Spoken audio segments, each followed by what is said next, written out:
ये कथा है भगवान राम के जन्म से पहले की। महाराजा दशरथ को महारानी कौशल्या से एक पुत्री थी और उस पुत्री का नाम था शांता। शांता के बारे में वाल्मीकि रामायण में कहीं पे भी उल्लेख नहीं है, किंतु महाभारत के कुछ हिस्सों में शांता का नाम मिलता है।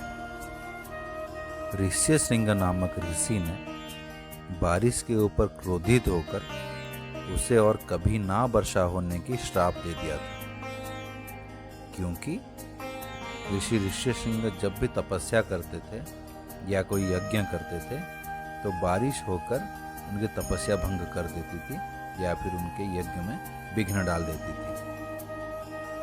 और ऋषि ऋष्यशृंग ये सब कर सकते थे क्योंकि उन्होंने कठोर तपस्या किया था और अपने प्रवृत्तियों को और अपने इंद्रियों को अपने नियंत्रण में भी रखा था। ऋषि ऋष्यशृंग अगस्त्य मुनि के पौत्र थे और विभांडक मुनि के पुत्र थे। वो अपने पिता को हमेशा यज्ञ में मदद करने में और खुद अपनी तपस्या करने में व्यस्त रहते थे। वो अपने तपस्या में इतना इंटेंस थे कि उन्हें नारी के विषय में कोई ज्ञान ही नहीं था।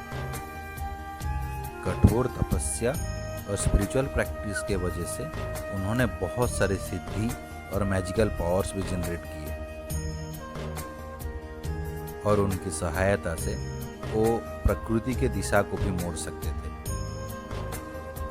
बहुत लंबे समय तक बारिश ना होने के कारण अंग देश नामक राज्य में बहुत लंबे समय से अकाल पड़ा हुआ था, जिसका राजा थे रोमपाद।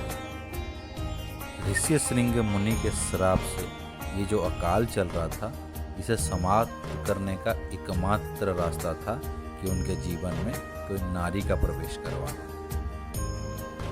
जब तक उनके जीवन में कोई नारी का प्रवेश नहीं होगा या फिर उन्हें कोई नारी का ज्ञान नहीं होगा या फिर उनकी शादी नहीं होगी, तब तक ये अकाल चलता रहेगा, ऐसा देवताओं ने राजा रोमपाद को कहा था।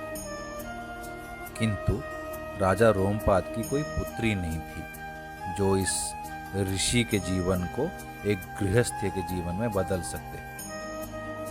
और इस परिस्थिति से बाहर निकलने के लिए राजा रोमपाद ने महाराजा दशरथ के शरण में आए और उनकी सहायता की मांग की। महाराजा दशरथ ने अपनी पुत्री शांता को अडॉप्ट करने के लिए राजा रोमपाद को सलाह दिया।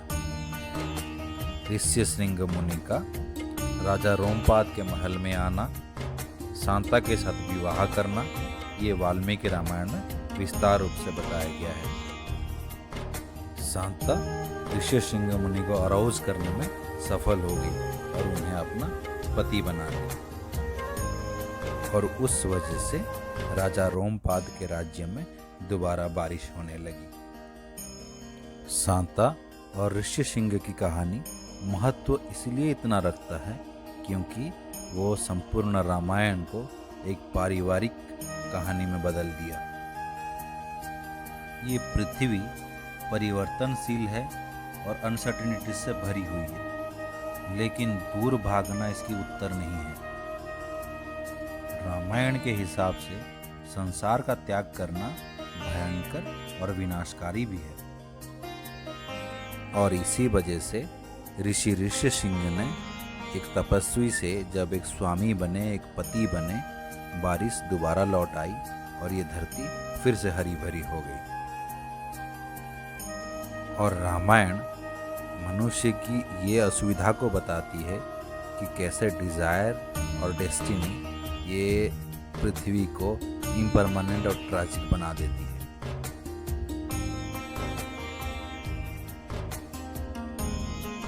रेस्पॉन्सिबिलिटी के साथ एक स्पिरिचुअली फुलफिल्ड लाइफ हमें कैसे जीना है, ये हमें रामायण भी सिखाता है। बिना किसी असुविधा के दशरथ शांता के पिता थे, किंतु उसके बाद वो कभी पिता नहीं बन पाए। धर्म हमें ये कहता है कि एक व्यक्ति का एक पुत्र हमेशा होना चाहिए जो कि उसके वंश को आगे ले जाए। दशरथ डेस्परेट होकर सेकेंड टाइम और थर्ड टाइम के लिए भी मैरिज किया। 3 विवाह करने के बाद भी उनकी कोई भी रानी एक पुत्र संतान को जन्म देने के सक्षम नहीं हुई। फिर उन्होंने ये निर्णय लिया कि वो एक यज्ञ करेंगे और भगवान को अनुरोध करेंगे कि वो उन्हें एक संतान प्रदान करे जो उनके सूर्यवंश की परंपरा को, पीढ़ी को आगे ले जाए। और ये यज्ञ करने के लिए जिन ऋषि को बुलाया गया था वो कोई और नहीं थे, ये ऋषि ऋष्यसिंह ही थे। ऋष्यसिंह के यज्ञ के कारण महाराजा दशरथ को पुत्र की प्राप्ति हुई, जैसे उनके विवाह ने रोमपाद के राज्य में बारिश करवाया था। इस एपिसोड को यहीं ख़त्म करते हैं और आगे बात करेंगे नेक्स्ट एपिसोड में। तब तक के लिए